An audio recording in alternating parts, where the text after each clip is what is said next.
Is it more beneficial to create a sales and marketing system that is designed to get sales today, or is it more beneficial to set up a sales and marketing system that's going to get you sales tomorrow? Let's break it down. A lot of the time when prospects come to me, they are really interested in getting clients today, which makes sense because that's going to be your revenue, your cash flow. It's going to be everything that you really need. But we also have to understand the finite amount of people who are willing to invest with your company today. So why, as a business, would we focus on those people when there are more folks that would do business with us tomorrow? And with that compound nature taking effect, we'd be able to then in turn have more business today. And so that's where my VPC method comes in. It stands for value, pitch, close. And throughout this method that I've crafted, it allows us to establish the value up front, earn the right to pitch, and then demonstrate how we're going to help so that the close comes so natural.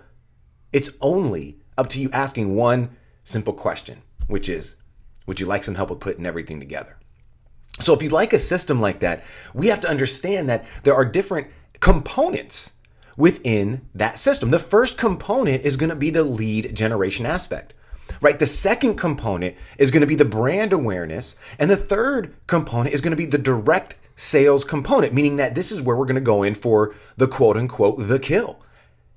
Now, in order to really understand how your data works and to know if your Facebook campaigns and your marketing campaigns, wherever they're at, are actually working, you've got to have something to set as a benchmark. And the only way you can set your benchmark is if you know your numbers. So the way that I set up my campaigns for each of my clients and myself is based upon a little tool that I call the Funnel Profitability Calculator. And what this allows us to do is to set up in advance what we're looking at as far as profit margins so that we can predict or better predict if we hit these benchmarks, what should we be able to see as a return? So let's break it down. From left to right, we're seeing that the front end offer, which is going to be in this case, tips, a checklist or a guide, I'm leveraging right now a toolkit, which then is going to offer a call, which will then turn them into a registrant. Notice both of these are still $0. They're free to get. I'm delivering results in advance. It's the way that it's meant to be from the beginning of time. We've got to establish the value before we can earn the right for their business. So the first thing is the tips, checklist, guide, toolkit, whatever it may be. Some of you maybe want to run on a webinar or any kind of educational piece of information that they can get for free to really help them. Then we convert them into a registrant. The next stage in our process, though, is that, hey, look, let's go ahead and get them on an actual call and booking and close the deal. Well, there are a lot of steps, right? From registrant to them doing a deal. We have to actually get them booked, get them applied, get them vetted. They have to show up. They have to hear the pitch. Then we have to close them. So we usually see about 12% of the people who come in from the free offer are going to automatically right away give us their name and their phone number.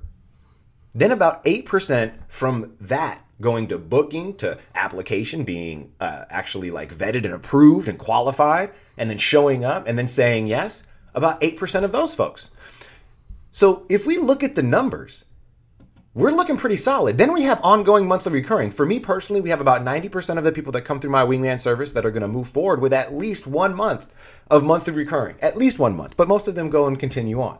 So you could see that by a $3,000 investment, which what I just showed you in Facebook, I should be able to, if I'm living in the $2 cost per click range, I should be looking at about $38,000 in sales. Now, with that, I want you to see my cost per click is about $3.64 on average. Now this $20 cost per click and this $19 cost per click, these are killing my average, of course.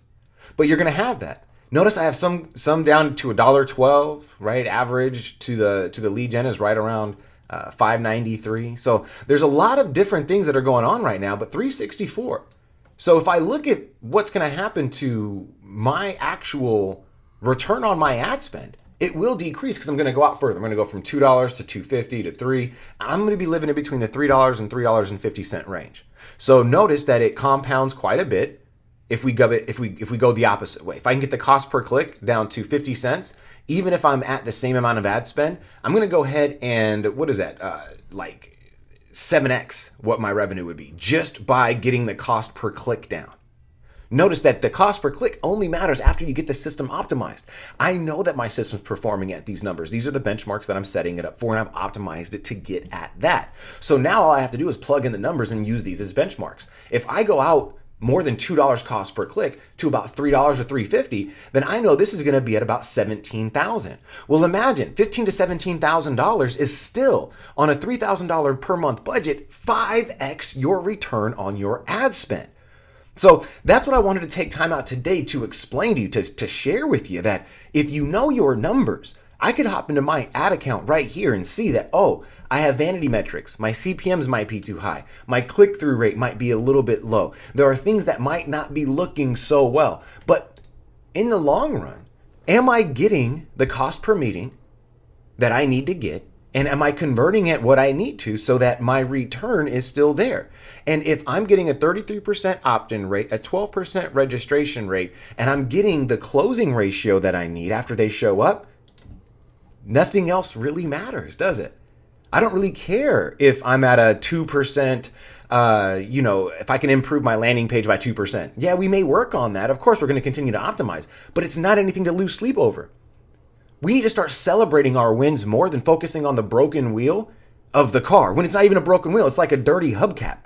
So with your system in place, it's the fastest, most powerful way for you to get to point A to point B. Along that travel, you may have a bolt that loosens, right? There may be a flat tire. A windshield may bust. A side mirror may fall off. But that doesn't mean that we want to focus on that. We want to focus on the good in the system and make sure that throughout this, we're celebrating the wins that we see. So hopefully you take some real good value away from what I went through with you today, so you know that there are tools out there that you can leverage that will help create a higher predictability rate, and then benchmarks that are set based off of your objective and where you're at inside your marketplace and how the system is set up. And so if you'd like some help with putting some stuff together, I'd love to sit down with you and show you exactly what it would look like for your business, your system, based on what you're looking to have achieved over the next 12 months. So find the button or the link around this video, register for a 21-day growth plan with me personally, and I will create this not only with you in real time, but I'll show you the step-by-step plan that I would follow with my team to get you the results personally. So if you're interested in getting that plan handed off to you, I'd love to meet with you. Go ahead and find the link or the button around this video, and I'll see you on the call. Take care.